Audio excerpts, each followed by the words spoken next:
मुखातिब हैं।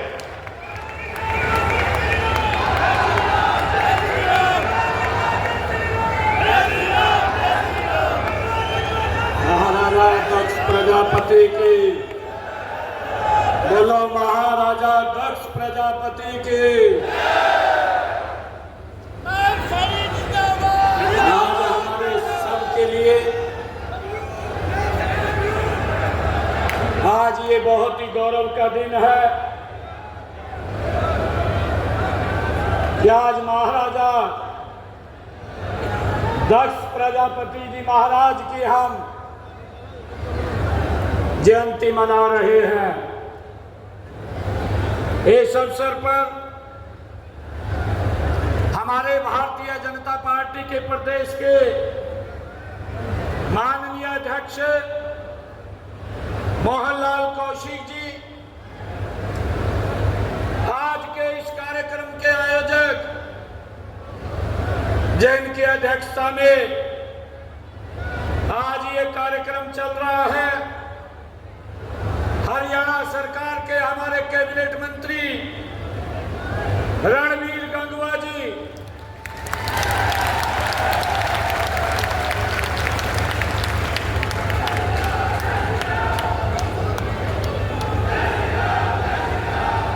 पिछले 20-25 दिनों से इस भयानक गर्मी की परवाह किए बिना जैसे आज आप यहां इतनी भारी गर्मी के अंदर भी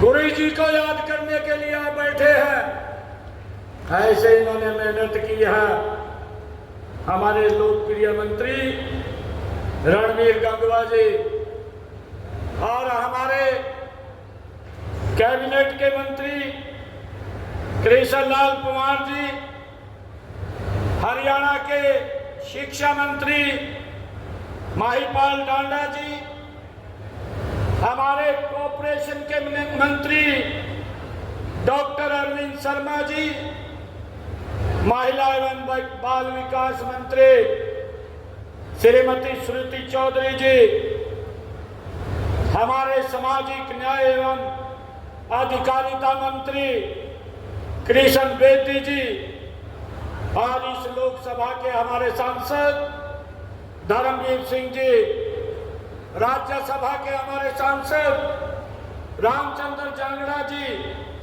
और हमारे पूर्व मंत्री जेपी दलाल जी, जिला के हमारे अध्यक्ष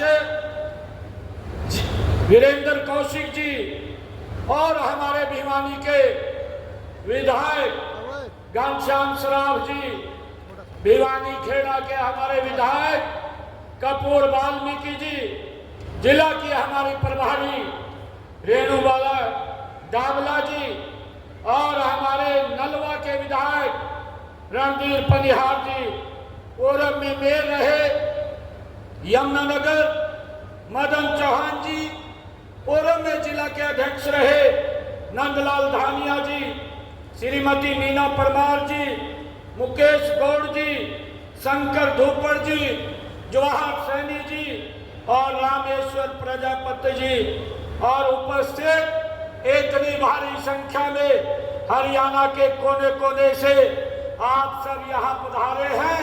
आज महाराजा गुरु दक्ष प्रजापति जी महाराज के इस जयंती समारोह पर आप एकत्र हुए हैं। मैं आप सबको दोनों हाथ जोड़ करके राम राम करता हूं, आप सबको प्रणाम करता हूं।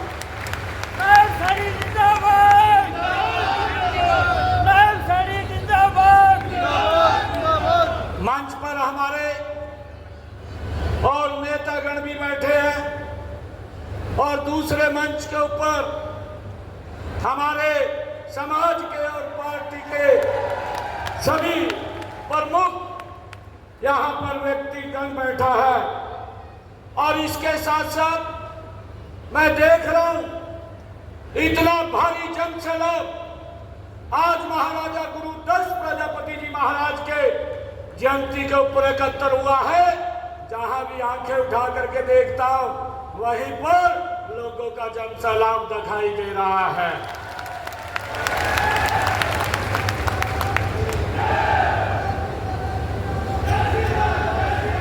मुझे खुशी है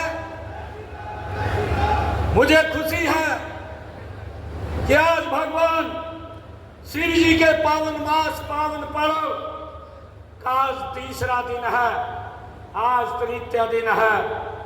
यह दिन महाराजा दक्ष प्रजापति जी की जयंती का ये पावन पवित्र दिन है। इस भव्य समारोह में आप सभी के बीच में आज मुझे आने का अवसर मिला है।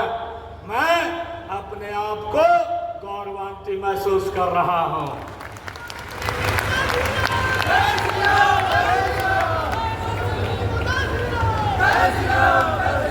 मित्रों, सबसे पहले मैं महाराजा दक्ष प्रजापति जी महाराज को कोटि कोटि नमन करता हूं।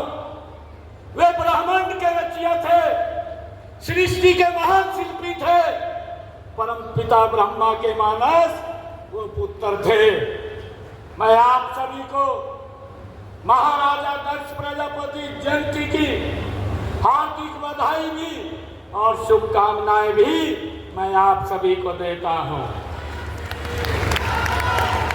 मुझे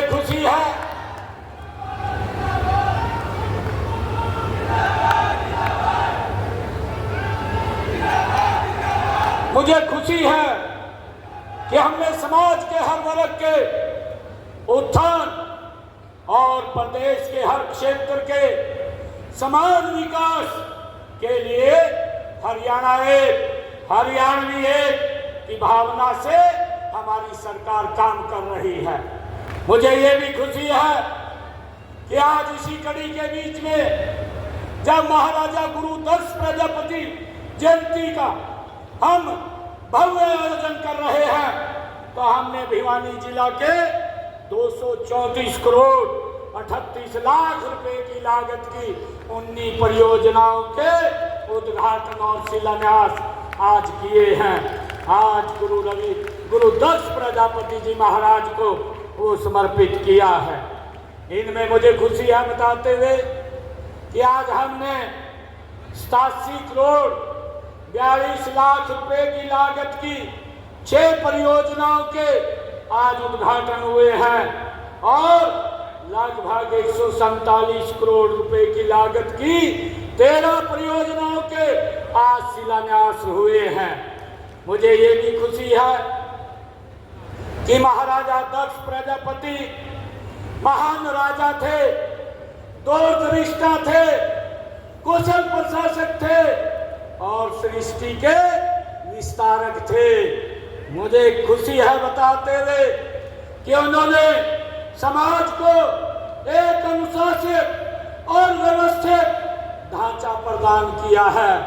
उन्होंने हमें सिखाया है कि हम किस प्रकार से एक संगठित समाज का निर्माण होता है, किस प्रकार नियमों और धर्म का पालन करते हुए जीवन को सार्थक बनाया जा सकता है। हमें इस बात की खुशी है कि इस प्रकार मनुष्यों में सबसे पहले जो कलाकार के रूप में जो दक्ष प्रजापति हुए हैं वो महाराजा दक्ष प्रजापति हुए हैं। मुझे खुशी है कि मेरे सामने आज ऐसे हजारों कलाकार उपस्थित हैं। मैं आप सबको भी दोनों हाथ जोड़ करके नमन करता हूं। मुझे ये खुशी है कि मिट्टी के बर्तन तथा मूर्तियां ये आदिकाल से कला हमारे देश की सभ्यता से ये जुड़ी हुई है। मुझे ये भी खुशी है कि आज तक इतिहास को जानने को जितनी भी खुदाई हुई है और उसमें जितनी वस्तुओं के साथ साथ मिट्टी के बर्तन व मूर्तियां वहां जरूर मिली है। हम लाखों वर्षों का इतिहास जब देखते हैं तो उसके अंदर हमारे समाज का महत्वपूर्ण योगदान उसके अंदर दिखाई देता है।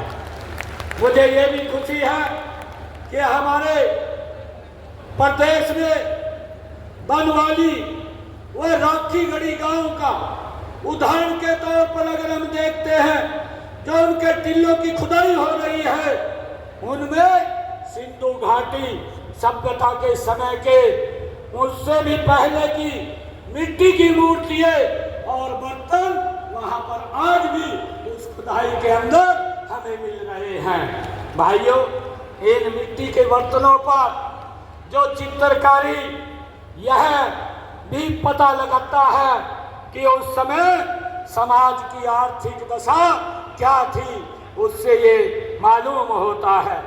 लोगों का खान पान कैसा था और सामाजिक दृष्टि से लोग उस समय कितनी तरक्की कर चुके थे। मुझे इतिहास की जानकारी में भी प्रजापत समाज का ये बड़ा योगदान ये हमें दिखाई देता है। मुझे खुशी है कि आपने चाक के आविष्कार से अपनी कला को नई ऊंचाइयों तक पहुंचाया है। इसलिए हमारे समाज में चाक को बहुत सम्मान दिया जाता है। हम सब जानते हैं कि जब बिटिया का शादी होती है या विवाह का कोई शगुन होता है तो हम अपने परिवार में चाक की पूजा आज भी करते हैं। इस प्रकार मिट्टी से बर्तन बनाने की कला हमारी अमूल्य धरोहर है। मिट्टी के बर्तन बनाना मात्र एक कला नहीं है, बल्कि इसमें प्रजापत समाज की कलात्मक सोच, उसकी कुशलता और आपका कौशल उसमें दिखाई देता है, वो छिपा हुआ है।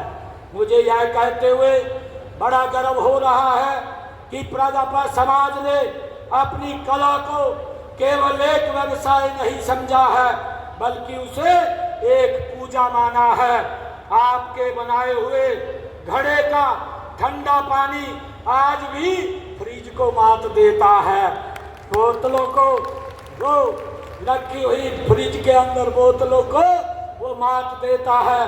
आपके द्वारा बनाए हुए दिए आज भी हमारी दीपावली जगमग होती है और इनमें केवल तेल और बत्ती नहीं, आपकी आस्था और परंपरा की लो वो जलती है। मुझे ये खुशी है।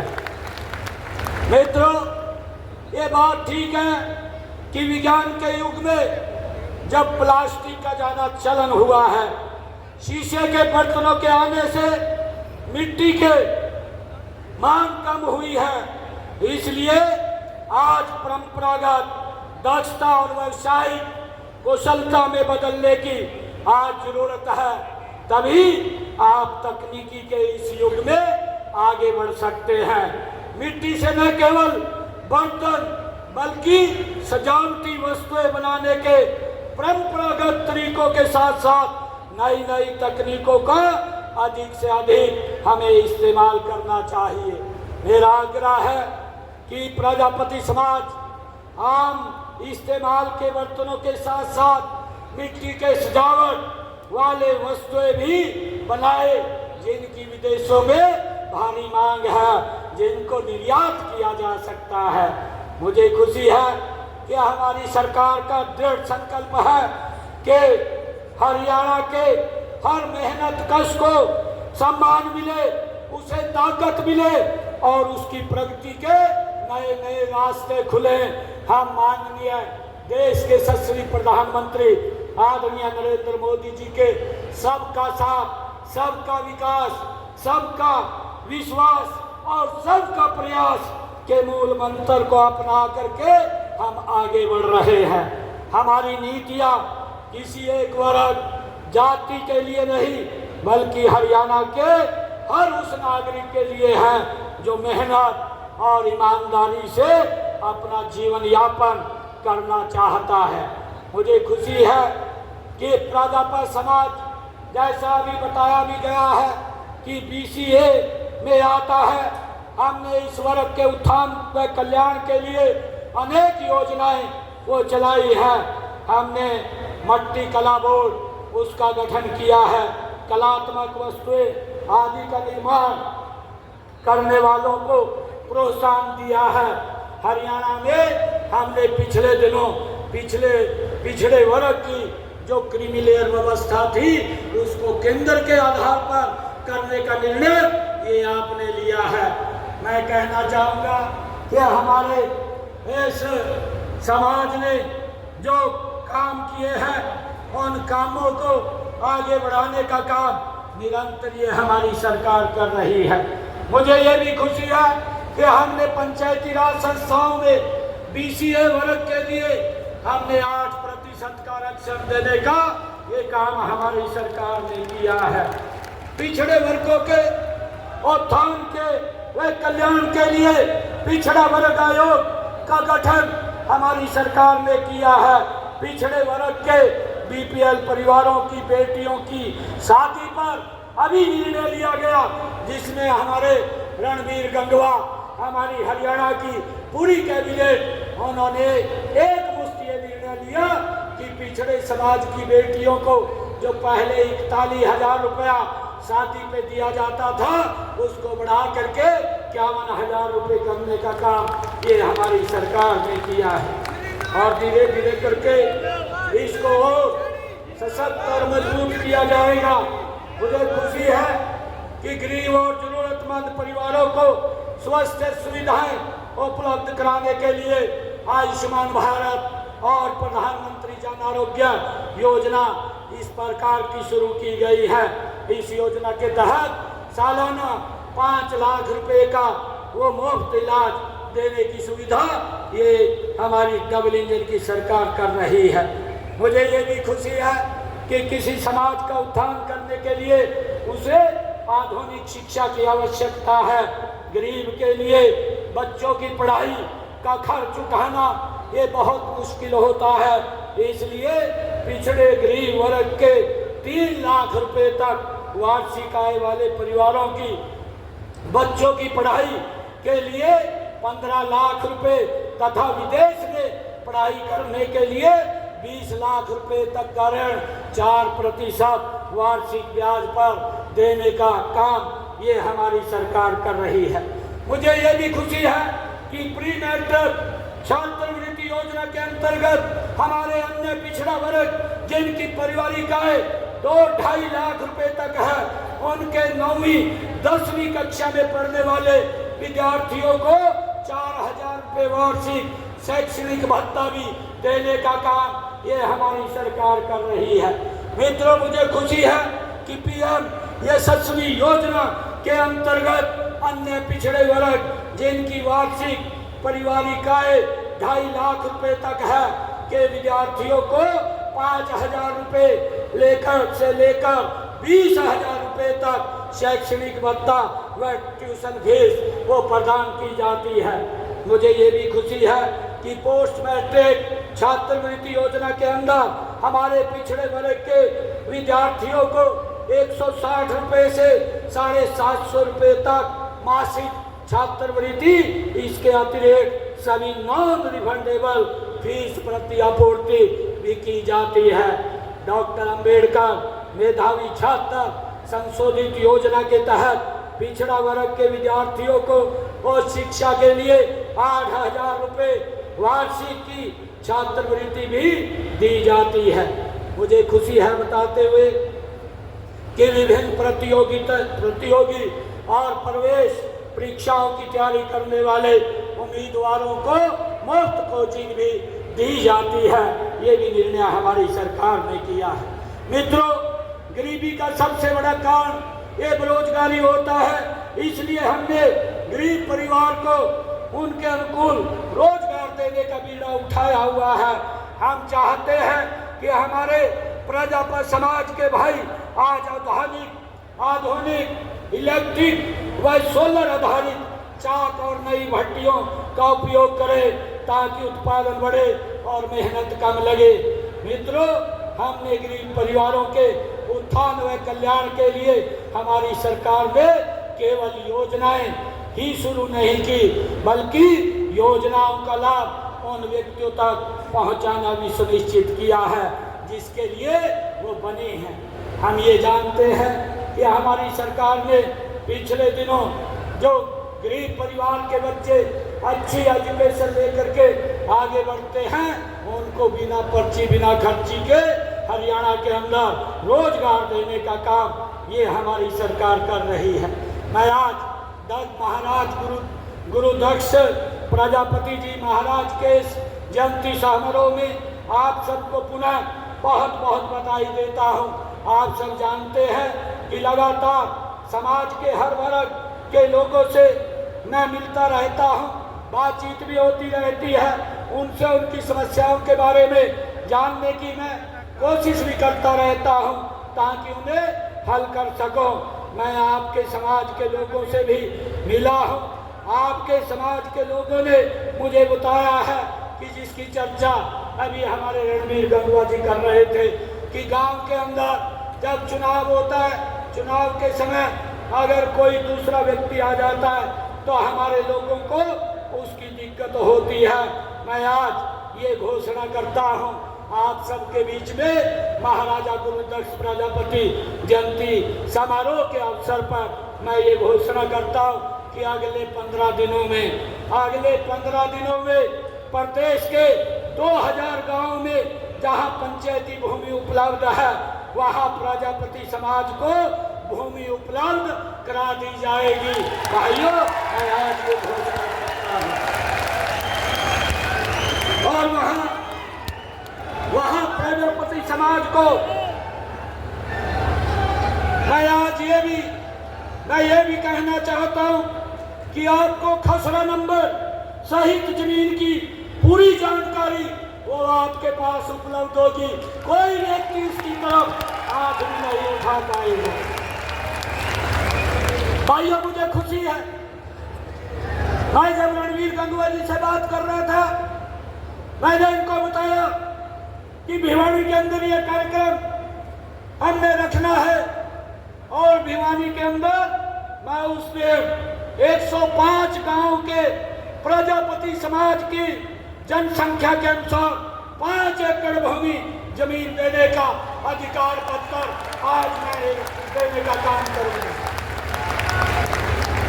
ताकि आप लोगों को किसी प्रकार की कोई दिक्कत समस्या न हो। भाइयों, मैं ये भी घोषणा करता हूं कि आज सूक्ष्म उद्यम शुरू करने वाले हमारे प्रजापति समुदाय के लोगों को हरियाणा ग्रामीण औद्योगिक योजना के तहत वित्तीय सहायता प्रदान की जाएगी और इसके तहत प्रदेश के बी, सी तथा डी श्रेणी के ब्लॉकों में मशीनरी तथा भवन निर्माण किए गए निवेश पर 15% की दर से पूंजीगत सब्सिडी दी जाएगी। मैं आज इसकी घोषणा करता हूं और इसके अलावा 7 वर्षों के लिए सावधि ऋण पर 7% या उसका अधिकतम 8 लाख रुपए प्रति वर्ष की दर से ब्याज सब्सिडी भी दी जाएगी। आज इसकी मैं घोषणा करता हूं।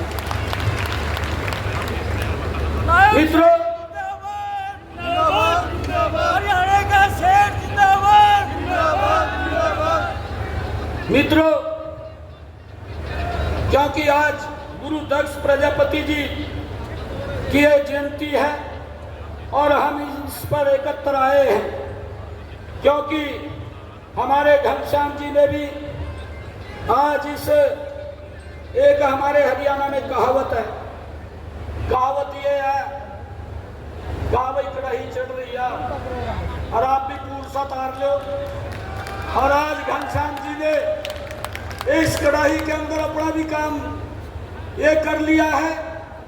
आज यहाँ पर लगभग जो 247 करोड़ रुपए के विकास कार्य हुए हैं, आज इन्होंने जो मांग पत्र दिया है उस मांग पत्र के अंदर मैं आज ये भी घोषणा करना चाहता हूं कि भिवानी के और जो रणवीर गंगवा जी ने दिए हैं इसके लिए मैंने बताया भी है और जो रणवीर गंगवा जी ने धर्मशालाओं के लिए समाज के चाहे फतेहाबाद हो चाहे रोहतक हो, रणवीर गंगवा जी बोल रहे थे कि आप मुख्यमंत्री हैं रणबीर गंगवा जी मुख्यमंत्री तो ये बैठे हैं सारे।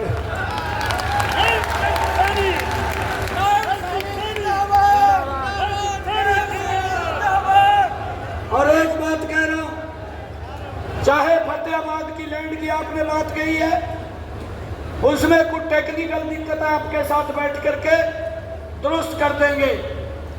और रोहतक के जो प्लॉट की बात कही है, वो प्लॉट भी आपको दे दिया जाएगा, उसकी भी मैं घोषणा करता हूं। जो मिट्टी कला बोर्ड के अंदर चेयरमैन की आपने नियुक्ति की बात कही है, उसको भी जल्दी पूरा कर लिया जाएगा।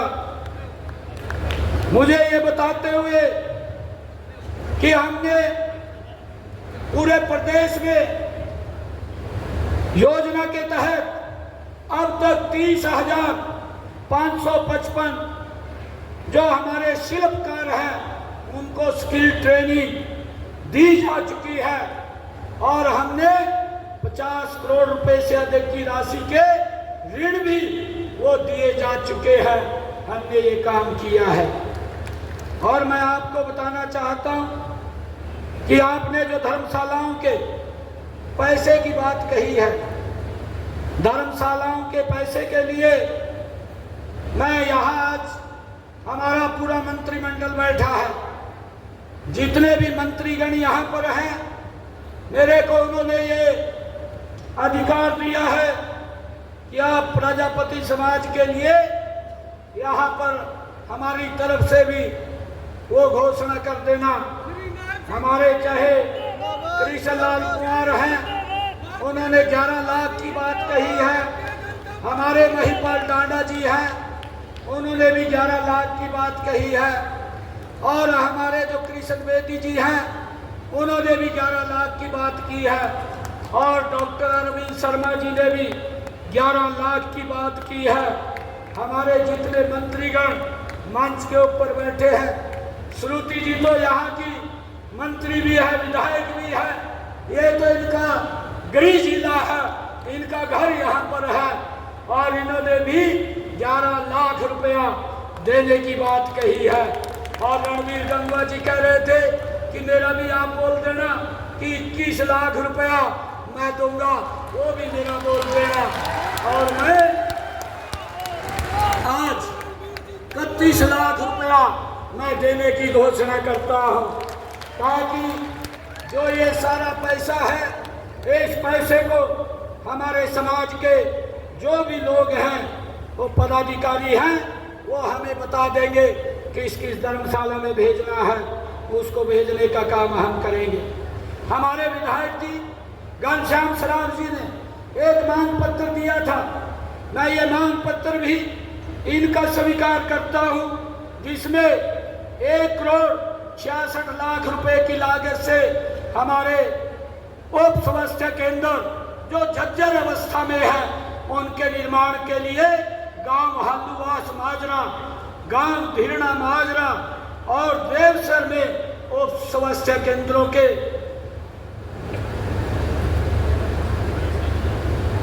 कृष्ण कुमार जी आए हैं कि हमारे 2 MP भी बैठे हैं, कहा 11-11 लाख रुपए दे भी देंगे।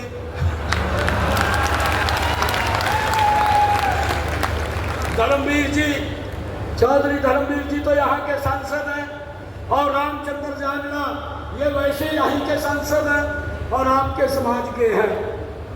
मैं इन तीनों गांव के लिए 1 करोड़ 66 लाख रुपए मैं देने की घोषणा करता हूँ। इनका नवीनीकरण किया जाएगा। भिवानी में जो विधायक जी ने कहा है कि नई अनाज मंडी में अतिरिक्त 2 कवर शेड का निर्माण करवाया जाए, इसके लिए 3 करोड़ 50 लाख रुपए की घोषणा करता हूं। विधायक जी ने हमारी नई सड़क के नव निर्माण के लिए बात कही है, जो अतिरिक्त नई अनाज मंडी में टूटी हुई सड़क है, उसके नव निर्माण की बात विधायक जी ने कही है। इसके लिए 4 करोड़ 50 लाख रुपए की घोषणा करता हूं। और भिवानी में अतिरिक्त नई अनाज मंडी की 4 दीवारी के लिए ये विधायक जी ने मांग की है, इसके लिए भी 80 लाख रुपए की मैं घोषणा करता हूं। और भिवानी में अनाज मंडी के साथ मार्केटिंग बोर्ड के गोदाम को बनाया, ऊंचा उठा करके बनाया जाए, इसकी मांग विधायक जी ने की है। इसके लिए मैं 3 करोड़ 50 लाख रुपए की मैं घोषणा करता हूं।